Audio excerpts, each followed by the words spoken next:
comment allez-vous? Alors là, on m'a demandé de préparer un shi'our, et ça tombe bien avec la parachate Noach, mais je ne sais pas s'il sera mis à l'écran cette semaine ou non. En tout cas, le jour où vous l'écouterez, il est intéressant.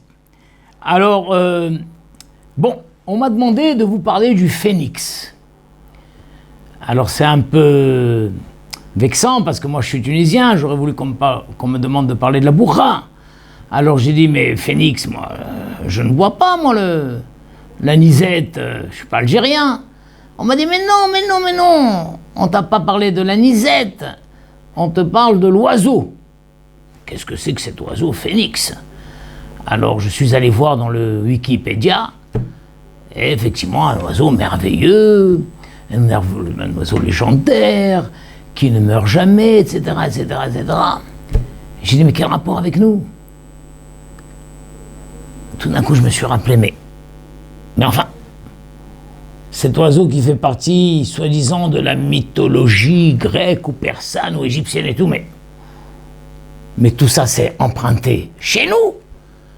Et je me suis souvenu que j'avais vu une Gemara, un Midrash, qui parlait d'un tel oiseau. Et Baruch Hashem, en cherchant, j'ai retrouvé des références. Alors voilà. Donc, Be'ezrat Hashem. Vous allez voir que c'est fabuleux. Il y a une Gemara dans Sanhedrin. Très jolie, très jolie. Daf Kufhet Amoudbet. Eliezer, le serviteur d'Abraham, a eu l'occasion de rencontrer Shem. Et ils se sont interrogés mutuellement. Eliezer a interrogé Shem, donc, excusez-moi pour la petite histoire, Shem, le fils de Noach, qui était donc dans l'arche avec son père, etc. Et ils se sont interrogés mutuellement. Eliezer a interrogé Shem en lui disant, mais comment ça s'est passé dans la Teva? Comment vous avez vécu? Puisqu'ils ont vécu dans la Teva 1 an et 10 jours. C'est-à-dire, en fait, c'est une année solaire, puisque les 10 jours de décalage entre l'année lunaire et l'année solaire. Mais comment vous avez vécu pendant tout ce temps-là? Qu'est-ce que vous avez fait? Et de son côté, Shem a interrogé Eliezer en lui disant, mais dans la fameuse guerre des 4 rois contre les 5 rois, Kedar Omer, ces 4 rois très puissants qui ont dominé sur les 5 rois, et ils ont pris Lot prisonnier, et Abraham est allé pour libérer Lot. Mais comment ça s'est passé? Comment vous avez fait la guerre? Très intéressant. Chacun a interrogé l'autre pour savoir comment ça s'est passé. Alors, nous, on va retenir aujourd'hui, ceux qui veulent, vous prenez la Gemara dans Sanhedrin Koufhet, 108, folio A, folio B, ça parle que du Maboul presque, et de la Teva, etc. Alors, là-bas, c'est marqué que donc, Rav Hana Bar Bizna Amarle Eliezer Leshem Rabba, etc. Comment c'est passé? Il lui a dit à Amarle, Tsahar Gadol Ayalanu Bateba. C'était une souffrance terrible. Souffrance terrible. Beria Shedarka Lachila Beyom, Ichla Beyom. Des animaux qui ont l'habitude de manger le jour, on les a nourris le jour. Shedarka Lachila Balayla, Achla Balayla. Ceux qui avaient l'habitude de manger la nuit, on les nourrissait la nuit. Donc on dormait presque pas. Nuit et jour. Haïzekita. Et puis il y a des animaux, on ne savait pas, mais qu'est-ce qu'ils mangent? Haïzekita, un fameux oiseau qui s'appelle Zekita. Lo Avayada Abba, Ma'achla. Mon père, papa, Noir, donc ne savait pas qu'est-ce qu'il mangeait. Qu'est-ce que mange Zekita? Yom Achad, et donc pendant plusieurs jours, elle restait comme ça sans manger. Yom Achad Avaka Palé Rimona, et un jour, papa a pris un petit goûter, il a ouvert une grenade, Nafal Tolamina, et il y a un ver de terre, un ver qui est sorti de la grenade. Et à ce moment-là, Brak Zikata a volé, a mangé le ver. Ah, donc mon papa a compris que Zikata mange des vers. Alors qu'est-ce qu'il a fait? Mikan Vela Ravagavile Hizra Kimitla Achla. Voilà. Alors il a fait tremper du son, et quand ça moisissait, que ça sortit des vers de terre, il amenait ça et Zikata mangeait ça. Voilà, on a trouvé. Arié, alors le lion, heureusement, on a eu une chance incroyable. Ishata Zinta, voilà, heureusement, Arié, le lion, il a eu de la fièvre. Il a eu de la fièvre. Et c'est connu que la fièvre nourrit son homme. Nourrit son homme. Et le nourrit minimum 6 jours, maximum 7 jours. Alors il y a tout un tas de versions là-bas. Certains disent que le lion, la fièvre, peut le nourrir même presque, ça peut être 6 mois. Et ça peut même aller jusqu'à 12 mois. Donc le lion, on a eu de la chance. Il avait de la fièvre, et donc cette fièvre lui enlevait l'appétit, ça, je ne sais pas. En tout cas, il semble qu'il y ait un principe comme ça que la fièvre nourrit le malade. Donc heureusement, mais comment on aurait fait pour nourrir le lion, etc., etc. Ishta, Ishta, Orishna, Orishna, pardon, c'est ça. Orshina, c'est un oiseau, qui s'appelle Orshina. Ashkahi Abba, des Ganés, Bessafna, des Tivoutans. Papa a remarqué que cet oiseau qui s'appelle Orshina, il était assis tranquillement au fond de sa, comment on appelle, pas la boîte, au fond de sa cage, comme ça, au fond de sa cage, c'est assis au fond de sa cage. À Marley, alors papa lui a dit, l'obaïd maisonné, tu n'as pas besoin de manger, tu n'as pas besoin de manger. À Marley, haziticha de avatrida, je t'ai observé, tu étais tellement affairé, je te voyais aller de l'un à l'autre, tu n'arrêtais pas, etc. Amina, je me suis dit, Eloï Saïra. Je me suis dit, je ne vais pas te faire souffrir. Je ne vais pas te faire souffrir. Et donc, je préfère rester comme ça, recroquevillé sur moi, et peut-être petit à petit mourir de faim, etc. Mais je me dis, je ne veux pas te faire souffrir. Tiens déjà gros sur la tête et gros sur les épaules, je ne veux pas te faire souffrir. Alors, Noach a été tellement bouleversé, il lui dit quoi? Amarlé, Yirahava de l'otamut. Et bien que ce soit la volonté d'Hachem que tu ne meurs jamais, toi qui étais prêt à te laisser mourir de faim, je te bénis que tu ne meurs jamais. Incroyable. Et Rachid dit, Urshita, Off, c'est un oiseau. Urshina, c'est un oiseau. Ushmo Hol, et son nom connu c'est Hol, Bilshon Amikra, dans le pasouk on l'appelle Hol, mais dans le langage araméen, il s'appelle Urshina, mais son nom d'origine générique c'est le Hol. Ve'enomet le'olam, il ne meurt jamais. Shenema, et d'où nous savons que cet oiseau ne meurt jamais, Shenemar, car il y a un pasouk dans Iyov. Dans Iyov, ce pasouk, ceux qui iront chercher Iyov le trouveront dans Iyov, chapitre 29, verset 18. Iyov a dit là-bas, va Omar, je me suis dit, Rimkini Egva, avec mon nid, je veux mourir, ou que Hol, et comme le Hol, Arbe Yamim, je multiplierai mes jours. Avec mon nid, je veux mourir, et comme le Hol, je multiplierai mes jours. Alors, qu'est-ce que c'est que cette idée? Avec mon nid, je veux mourir, et comme le Hol. Alors, a priori, quand on voit le mot Hol, on croit que c'est du sable. D'accord? Tout simplement, Iyov veut dire je veux vivre longtemps, comme le sable, c'est-à-dire de même que le sable c'est interminable, je veux dire. Mais alors, il se contredit. Je veux mourir avec mon nid et je veux vivre longtemps comme le sable. Alors, Hachamim ont compris que, ah non, ici le mot hol, c'est pas le sable. C'est vrai que si tu ne vois que la fin du pasouk, ça se comprend. Je veux vivre longtemps comme le sable. Mais quel rapport avec le début où il parle du nid? Il parle du nid. Et puis, Iyov ne vivait pas dans un nid. Un nid, c'est pas un langage d'homme. C'est l'habitation d'un oiseau. Ah, Haramim ont compris ici que le mot hol n'est pas le sable, mais le fameux oiseau hol. Et Iyov a dit, je veux vivre longtemps comme l'oiseau hol. Alors c'est quoi le début? Et donc ça va bien avec la notion, le fait qu'il ait parlé de nid. Je veux mourir dans mon nid je veux mourir et vivre longtemps comme le. Alors, le pshat normal, quand quelqu'un dit je veux mourir dans mon nid, on prend l'expression, j'ai un nid douillet, Ah, ma maison, c'est un nid douillet. D'accord, c'est quelqu'un qui veut dire, je veux pas mourir à l'hôpital, je veux pas mourir en voyant mes biens disparaître. D'accord, je veux avoir une vie tranquille, mourir dans mon nid. Mourir dans mon nid et dans mon lit. Voilà. Mais après, ça y est, tu as parlé de fait de mourir. Pourquoi tu parles maintenant? Il aurait dû dire le contraire. Je veux vivre longtemps et finir par mourir dans mon lit. Et finir par mourir dans mon nid. Voilà. Non.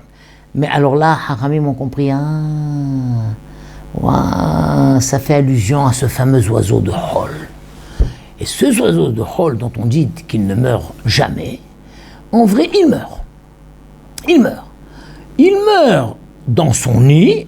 Haramim explique, j'ai mis un commentaire. Il meurt dans son nid et il se décompose dans son nid, il se décompose, jusqu'à devenir, il revient presque à l'origine, un oiseau, il vit d'un œuf. Et donc lui, il ne peut pas redevenir œuf, mais il revient, sa carcasse ou sa décomposition revient toute petite, la taille d'un œuf. Et une fois qu'il est redevenu la taille d'un œuf, hop, il ressurgit et il revit. Et il revit comme ça. Et il vit. Rachid dit, il meurt jamais. D'accord? Mais j'ai vu dans mes Mefarshim, c'est un phénomène qui se produit tous les 1000 ans. Donc tous les 1000 ans, de son nid, il périt. Alors on va voir, il y a des commentateurs qui disent que il met le feu à son nid. Il met le feu à son nid. Et son nid brûle. Et lui, il brûle avec. Et il brûle jusqu'à devenir une petite boule, comme la taille d'un œuf. Et hop! Et de là, il revit. Et donc tout ça, c'est le résultat de la bracha de Noach. Comme ça, la Gemara nous dit dans Sanhedrin. Et c'est ce fameux oiseau que on a appelé le phénix. Je ne sais pas d'où sort ce mot phénix. En tout cas, et ce n'est pas ni la mythologie grecque, ni la mythologie persane, ni la mythologie égyptienne, ni indienne, ni quoi que ce soit. La source est de la Torah qui a précédé tout ça. Mais le Marsha, je suis allé voir le Marsha là-bas, le Marsha dit, tiens, c'est étonnant, parce qu'il y a un midrash qui nous parle de ce fameux oiseau, mais l'origine de son immortalité a précédé Noach. Pourquoi? Hop, allez voir le midrash. Donc j'ai ouvert le midrash. Ceux qui ont accès au texte, prenez le midrash Bereshit, chapitre 19, et vous voyez quelque chose d'extraordinaire. Chapitre 19, dans la Mishnah, là-bas, raconte que Chava, quand elle a senti, après avoir mangé de l'arbre, elle a senti la mort entrer en elle, elle a paniqué. Elle n'a pas voulu être la seule à mourir. Alors, elle a donné à manger à tout le monde. À tout le monde. Les mammifères, les animaux sauvages, les oiseaux, elle a donné à manger à tout le monde. Si je dois mourir, on mourra tous. Regardez, un kol chamroula. Et tout le monde a accepté à manger. Chous mirofad. Sauf un oiseau qui a dit, moi je mange pas, c'est interdit. Ushmo, il s'appelle comment? Oh. Donc il y a un oiseau qui n'a pas mangé. Donc c'est clair. Puisque tous ceux qui ont mangé sont devenus mortels, mais qu'à l'origine, tout le monde était immortel, cet oiseau qui n'a pas mangé est resté immortel. Alors le Marsha dit, donc voilà, donc on est tous d'accord qu'il y a ce fameux oiseau, qui, dans le langage populaire, à l'époque de la Gemara, on l'appelait déjà Archina, comme les Français l'ont appelé Phénix, et les Anglais l'appellent je ne sais pas comment, d'accord? Les Araméens, on appelait ça Archina. Mais le nom biblique, c'est Hol. Et cet oiseau, il est immortel. La Gemara dit que c'est suite à la bracha qu'il a reçue de Noach, et le Midrash dit c'est suite à son refus de manger de manger du fruit interdit. C'est extraordinaire ça. Alors le Marsha dit comment comprendre ces deux Gemarot? Alors il dit extraordinaire. Soit ce sont deux sources, ce qu'on appelle marloquettes. Par le guet, on est tous d'accord qu'il y a un oiseau qui est immortel. D'où vient son immortalité? La Gemara pense que son immortalité vient de la bracha de Noach. Le Midrash pense que son immortalité vient de son refus d'avoir mangé de l'arbre. Mais le Marchad en a pris un deuxième chat. Non, il est possible d'autre chose.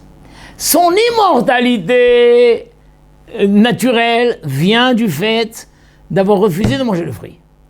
Et Noach lui a donné une bracha que même la flèche du chasseur ne pourra pas le tuer. Voilà. Donc ça, Noach lui a dit, je sais déjà que tu es immortel. Je sais que tu es immortel. Mais tu n'es pas protégé de la flèche du chasseur. C'est un chasseur de voix, il peut te plaisir. Alors là, je te donne une bracha qu'aucune flèche ne t'atteigne jamais. Et donc c'est magnifique, ce qui fait qu'il n'y a pas une discussion entre le Midrash et la Gemara. C'est beau, c'est pas beau. Alors là-bas, le Matanot, le Hidushé Aradal dit, voilà. Le Hidushé Aradal dit, voilà. Et donc tout ça, encore une fois, la source presque de ça, c'est ce fameux pasouk dans Iyov, où quand Iyov a dit, je veux mourir, pardon, où est-ce que c'est ça, voilà. Voilà, oui, pardon, je continue, Mehila, je continue le Midrash. Adaou dirti, voilà. Le Midrash, je voulais le dire par cœur, mais le Midrash le dit. Et c'est ça que Iyov a dit, ou que Hol Arbe Yamim, et comme le Hol, pas donc comme le sable, mais comme le Hol, comme l'oiseau Hol, je multiplierai mes jours. Alors regardez comme c'est bon. Deve Rabbi Yana Yamre, Elef Shana Uchay. Il vit 1000 ans. 1000 ans. Ou Besof Elef Shana, et au bout de 1000 ans, Esh Yotzet Mikeno, un feu sort de son nid, Vesorafdo, et le brûle, ou Mishteyer Bokebetsa, et il reste comme un petit œuf, la taille d'un œuf. D'accord, c'est meilleur de dire il revient à son origine, puisque à l'origine il naît d'un œuf, on le remet à l'état d'œuf, mais il ne peut pas revenir à un œuf, alors à l'état d'œuf. Vehoser, ou Megadel Evarim, et il revient et il refait pousser des membres, hop, vachaï, et il revit. Ça, c'est des Rabbi Yanaï. Rabbi Yudan be Rabbi Shimon Omer, Elef Shanim Hay, pareil, d'accord, qu'il vit 1000 ans, ou le Bessof Elef Shanim, Goufo Calé. Non, il n'y a pas la peine de dire cette histoire de feu. Non, ça y est, il vieillit, et c'est un phénomène qui prend un peu de temps vers la fin de sa vie, il vieillit, se recroqueville, et son corps se décompose, petit à petit décompose. Vernafab, mitmartim, et ses ailes se plissent. Ou Misher Bokebetsa, il ne reste plus qu'un petit corps tout petit de la taille d'un œuf. Voilà, et c'est pas forcément qu'il meurt, mais il est tout petit, tout vieux, comme un petit vieux recroquevillé, décomposé, tout. Dès que, donc c'est un processus qui prend un certain temps de sa vieillesse, et dès qu'il atteint ce niveau d'œuvre, hop, vers Hoser, et il recommence sous Megadel et Barim, et il regrandit, il redevient épanoui, et pareil, il vit 1000 ans. Il vit 1000 ans, à la fin des 1000 ans, peut-être la dernière année de ces 1000 ans, je sais pas quoi, tout pareil, d'accord, donc Mahalouket, on est tous d'accord qu'il vit 1000 ans, on est tous d'accord qu'au bout de 1000 ans, il y a quelque chose qui se passe, un processus qui se passe. D'après le premier, il est carrément brûlé, mais il ne devient pas de la cendre, ce feu s'arrête quand il a la taille d'un Betsa, et il revit. D'après le deuxième, il se retrécit, et il ne meurt pas. En vous parlant, je réfléchis avec ça, parce que Rashi a dit « Haï les olam ». Rashi dit « Rof ushmush hol amikre » voilà, « Ve'eno met les olam ». Il ne meurt jamais. Grâce à vous, je viens de comprendre. Comment il ne meurt jamais? Le Midrash dit qu'il meurt. Non, en fait, la deuxième opinion ne dit pas qu'il meurt. La première opinion dit qu'il est brûlé et qu'il meurt. Mais la deuxième opinion dit simplement qu'il retrécit, il revient. Mais même dans cette là, il reste encore vivant, il a encore un souffle de vie. Voilà. Alors, c'est très joli. Ici, le Matnot Keuna nous dit, voilà. Alors, mais quand même, Matnot Keuna dit, j'ai pas compris.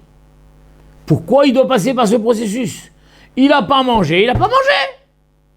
alors il doit vivre éternellement, c'est fini.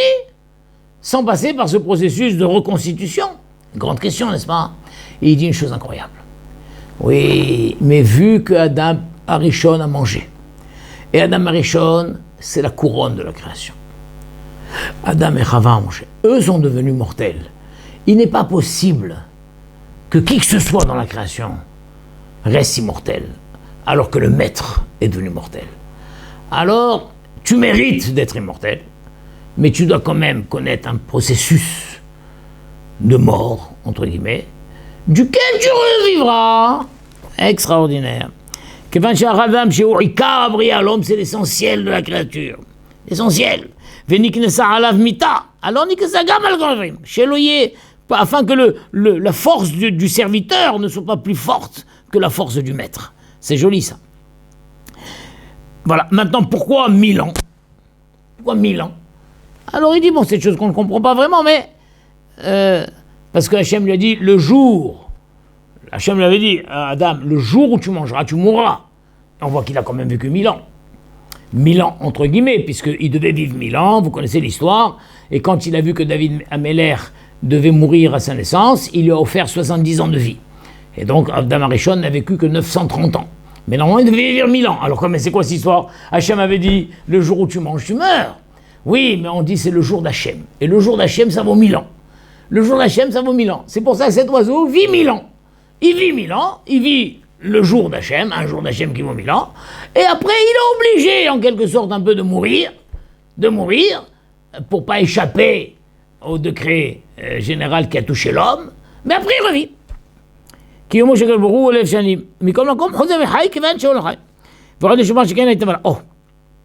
שאם לא אחד יחיה על זה אופן שאחר 1000 שנים יעשב לעפרו ויחדש רעה. Et il dit, mais on peut aussi dire que même dans le plan divin initial, Adam Arishon aussi devait passer par ce processus. Même Adam Arishon, qui était censé être immortel, d'accord, mais immortel de cette manière. Même Adam Arishon devait vivre, toute l'humanité devait faire comme ça, on vit 1000 ans. Au bout de 1000 ans, on se décompose ou on meurt de quelque manière que ce soit, hop, et on ressurgit. C'était ça. Donc ce hall on n'a pas créé un système spécial pour le hall, on lui a appliqué le système initial qui était prévu depuis le début de la création. C'est joli, c'est joli. Voilà. Voilà, c'est bien. Oulai bo adam kaniye, voilà. Et là, voilà, j'ai d'autres choses à dire, mais je ne peux pas dépasser le temps qu'on m'a accordé. Voilà, bracha ve'atzara. Maintenant, vous savez tout sur le fameux oiseau qui s'appelle le hol. Et donc, quand on vous parle de toutes les autres choses et toutes les mythologies, vous, modestement, vous dites, c'est vrai, mais ça a été emprunté à la Torah Kedosha. Shabbat Shalom. Les éditions Torah Box, c'est des dizaines et des dizaines de livres pour les petits comme les plus grands, sur tous les sujets de la vie juive et abordés de manière accessible à tous. Paracha, histoire pour les enfants, construction personnelle, couple, Shabbat, fête juive, biographie. Chaque mois, c'est 2 nouveaux livres édités, vendus au prix les moins chers du marché et livrés partout dans le monde. Il vous suffit de les commander sur le site Torah Box à tout moment, pour les offrir à votre communauté, à vos proches, ou pour renforcer vos connaissances avant les fêtes. Les éditions Torah Box, des livres sur mesure pour vous.